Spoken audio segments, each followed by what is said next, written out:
Barang siapa seorang kiai yang paham betul tentang Habib tidak dunia Rasul, tapi dia berdiam diri, dosa besar. Dosa besar. Bagaimana Allah Subhanahu wa taala berfirman, "Ata'muruna an-nasa bil birri wa tansawna anfusakum wa antum tatlunal kitab, afala taqilun?" Engkau memerintahkan orang melakukan kebaikan. Orang-orang disuruh melakukan kebaikan. Tapi mereka ulama-ulama itu melupakannya. Dirinya melupakan. Nah ini dikatakan oleh afala taqilun, kamu itu apa enggak stres kamu itu? Apa kamu enggak punya akal? Sedulur TV Allah, kali ini saya bersama Kiai Haji Muharrar Hudori dari Demak yang selesai memberikan tausiah luar biasa di acara Isra Mi'raj dan pelantikan PWLS Ranting se-Kecamatan Paguyangan Kabupaten Brebes.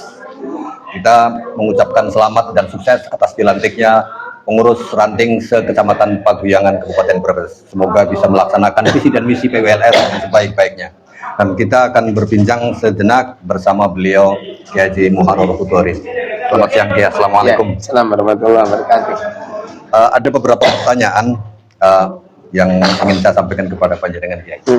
Berkaitan dengan barusan panjenengan memberikan ceramah yang begitu boleh dikatakan vulgar lah. Sangat-sangat vulgar. Itu motivasi untuk memberikan ceramah secara vulgar itu seperti apa, Kiai? Monggo.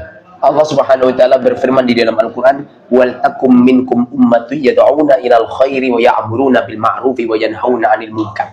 Jadi kita ini mengangkat amar ma'ruf nahi munkar. Ini sebuah kewajiban. Siapa yang berhak untuk amar ma'ruf nahi munkar? Tentu sebagaimana yang disabdakan oleh Rasul, "Man ra'a minkum munkaran falyughayyir bi yadihi." Yang merubah kemungkaran dengan kekuasaan, yaitu para pejabat, para pemerintah.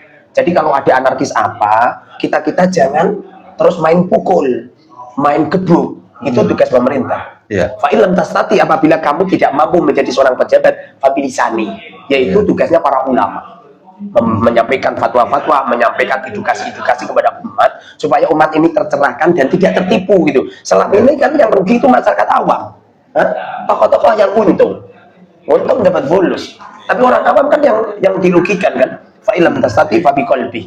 Kalau tidak mampu menjadi para pejabat, tidak mau menjadi ulama, fabiqalbi. Harus ingkar bil qalbi, harus ingkar di dalam hati. Sehingga itu motivasi atau kenapa saya berani menyampaikan secara vulgar semacam ini, karena menyampaikan amar ma'ruf nahi munkar wajib. Barang siapa seorang kiai yang paham betul tentang Habib tidak dunia Rasul, tapi dia berdiam diri, dosa besar. Dosa besar. Bagaimana Allah Subhanahu wa taala berfirman, "Ata'muruna an-nasa bil birri wa tansawna anfusakum wa antum tatlunal kitab, afala taqilun?" Engkau memerintahkan orang melakukan kebaikan. Orang-orang disuruh melakukan kebaikan. Tapi mereka ulama-ulama itu melupakannya. Dirinya melupakan. Nah ini dikatakan oleh afala taqilun, kamu itu apa enggak stres kamu itu? Apa kamu enggak punya akal? Jadi bukti bahwasanya menyampaikan amar ma'ruf nahi munkar, lebih-lebih kemungkaran yang dilakukan oleh para habaib, oleh para habib di Indonesia yang sudah cukup lama, 200 tahun ya. Ini adalah sebuah kemungkaran, yaitu pengakuan sebagai dunia Rasul, padahal secara penelitian silsilah nggak benar, manuskrip-manuskripnya juga nggak ada ya kan. Kemudian secara DNA juga nggak ada ya kan. Salah biologi atau apa itu juga nggak benar, bahkan ucapan mereka juga nggak benar. Mosok Habib dunia Rasul, mosok seperti itu, akhlak mereka, perangai mereka nggak benar. Bahkan yang lebih aneh lagi, mereka hanya dituduh tidak sebagai dunia Rasul. Lu kok marah? Kalau memang benar-benar dunia Rasul, pasti jiwanya pemaaf. Panjangan tak kabang ceplok begini saja panjangan memaafkan. Padahal panjangan anak Pak Bambang, saya anak Pak Subitjo, ya kan? Ini saja jiwa pemaafkannya tinggi. Lu ini cuma dikatakan tidak dunia Rasul. Lu kok marah? Sampai mengatakan asa pedangmu, asa golokmu. Bahkan mereka memprovokasi kepada umat dengan mengacung-acungkan celurit. Di mana letak darah Rasulullah? Nggak mungkin. Jiwa baginda Rasul adalah pemaaf dan akhlaknya mulia. Nah, kemudian segala sesuatu kan mesti ada risikonya ya. Selama ini ketika jenengan memberikan pencerahan begitu vulgar, terbuka, tanpa ada yang ngaling-ngaling, ada nggak pihak-pihak yang mereka mengadari golongan Habib melakukan persekusi kepada jenengan? Karena kan banyak persekusi. Ada nggak pengalaman yang menjadi hambatan itu? Alhamdulillah selama ini saya belum pernah. Belum ada satupun dari muhibbin atau dari Habib atau apa yang mengeksekusi saya atau mungkin nyegat saya dari Jepang, nggak pernah. Kenapa kok nyampe saya nggak pernah? Karena saya dermawan. Jadi as-shadaqatu tadfa'ul bala. Beberapa kiai yang perkusi itu rata-rata kiai beliau itu bakhil. Samanya beliau dermawan, nggak mungkin. Karena sodako itu dabul bala. Dabul bala. Kalau begitu apa mungkin kemungkinan mereka yang berusaha mau persekusi kan terus kasih uang gitu terus nggak jadi? Yang pasti kalau ada tamu di rumah saya banyak yang saya beri uang. Gitu. Jadi mau niat persekusi malah nggak jadi gitu. Enggak juga, karena memang orang itu kalau dermawan itu enggak akan diturunkan adab atau musibah bencana, enggak pernah. Nah, sebagaimana Musa As-Samiri di waktu memprovokasi umat untuk menyembah bedil emas, kemudian Nabi Musa berdoa supaya mereka diadab oleh Allah, semuanya mati semua. Justru di pagi hari Musa As-Samiri gelende masih hidup. Lalu Nabi Musa mengatakan, ya Rob, bukankah Musa As-Samiri itu adalah pembuatnya? Mereka sama dosanya. Kenapa enggak panjenengan adab sekalian? Allah mengatakan, wahai Musa, sesungguhnya Samiri ini adalah hambaku yang dermawan. Jadi orang itu kalau dermawan akan dijauhkan dari bencana. Jadi itu membuat sebuah benteng bagi jenengan. Betul. Kalau ini pernyataan jenengan karena saya dermawan, kalau tidak diklarifikasi ini bisa menjadi di-framing oleh banyak orang. Nggak apa-apa. Saya senang. Jadi senang. Tujuan saya supaya semuanya dermawan semua. Habib juga dermawan, Muhyiddin juga dermawan. Sehingga dengan kata-kata saya yang semacam ini, beliau berdatangan ke tempatku, memberi hadiah saya 10 miliar. Artinya bukan untuk kesombongan, Gege? Ya bukan, karena sombong letaknya tidak di mulut, sombong letaknya tidak dipergerakan, sombong letaknya di dalam hati. Kadang-kadang ada orang kita khusyuk, tidak mau pakai serban, jubul-jubul, mereka pakai serban khawatir dikatakan ulama. Rasulullah, banyak ulama mengatakan apa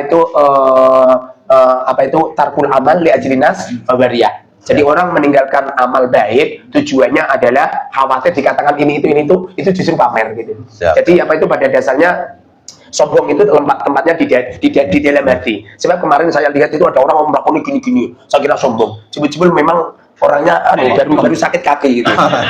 Jadi kita harus berhusnudzon terhadap sifat Allah. Ya. Satu lagi ya. Ini kan nanti di tanggal 30 Januari. Iya, siap. Akan ada rakornas di tempat panjenengan. Kebetulan flyer itu yang membuat saya. Membuat flyer itu saya. Nah, sejauh mana persiapan sebelum dilaksanakan itu sampai hari ini, persiapan untuk acara rakornas? Alhamdulillah persiapan panitia semuanya udah semuanya. Bahkan surat-surat yang digelontorkan ke sana-sana sudah semua. Ke pejabat, ke ulama-ulama, ke MUI dan sebagainya sudah semua. Dan persiapan untuk tempat-tempat tamu dan sebagainya sudah semua. Bahkan akan banyak ulama-ulama yang berdatangan juga. Itu sudah kita siapkan semua. Kemarin saya berhubungan dengan Mas Ken dari Sekjen Pusat itu bahwa beliau sudah mengirimkan surat-surat ke para pejabat. Kira-kira yang sudah ACC akan hadir ke acara tersebut siapa saja? Selain surat-surat yang diantaranya ke Menteri Pendidikan, Menteri Kebudayaan dan lain sebagainya. Yang asli saya tahu semua, tapi berhubung ini adalah privasi jabatan, privasi kedudukan, jadi lebih baik dirahasiakan. Karena kalau tidak dirahasiakan nanti intel kewalahan. Intel kewalahan untuk menjaga. Jadi lebih baik senyap saja. Jadi ngerti-ngerti panjenengan datang, saya juga datang gitu. Siap. Artinya masih ada tanda tanya besar pejabat mana saja yang akan hadir karena saya tahu banyak surat dia arahkan ke pejabat. Jadi harus diprivasikan, jangan sampai dipublikasikan, kemudian orang ngerti semua, kemudian orang banyak berdatangan, lalu intel atau keamanan negara kasihan. Apa itu juga ada satu sisi khawatir adanya golongan lain, kelompok lain? Insya Allah enggak, karena tempatnya ini bertempat di tempatnya orang yang dermawan. Kalau di tempatnya orang dermawan, insya Allah semuanya aman. Iya, ada seorang wanita yang nggak pernah ngomel, kira-kira suaminya dermawan. Kenapa ada seorang istri yang ngomel terus, kira-kira suaminya nggak dermawan gitu? Bagus dulu. Turun. Terima kasih.